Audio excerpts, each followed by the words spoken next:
Serology को देख रहे हैं, यानी आप उसके आर फैक्टर को भी देख रहे हैं, आप उसकी सीआरपी को देख रहे हैं, ईएसआर से भी देख रहे हैं। इसके अलावा जो आप उसकी हिस्ट्री भी देख रहे हैं, आपकी फैमिली में किसी प्रॉब्लम है, पेरेंट्स हैं, यस।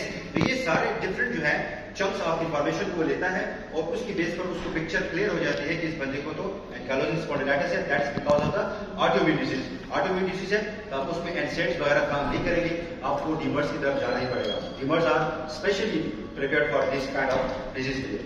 इसी तरह अगर ये प्रॉब्लम जो है बच्चों में आ जाती है तो उसको हम कहते हैं जुवेनाइल एडियोबैटिक अर्थराइटिस, या आजकल इसको जे कहा जाता है, जुवेनाइल अर्थराइटिस।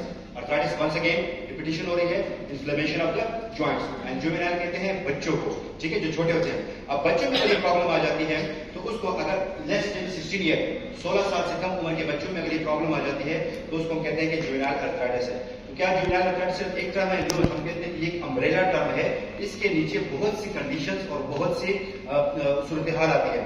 अब जे के पेशेंट जो है उसमें हो सकता है कि वो उसको रूमेटॉइड अर्थराइटिस हो, यानी अब ये बच्चा बड़ा हो जाएगा, ग्रो तो नहीं हो रहा है, ट्रीटमेंट कर रहा है, बड़ा होकर वो कन्वर्ट हो जाएगा रूमेटॉइड अर्थराइटिस में। अच्छा उसको ये भी हो सकता है कि common symptom include pain and joint swelling के अलावा उसको लेकिन यूवीआइटिस, जीआई वाले पेशेंट जो है बच्चा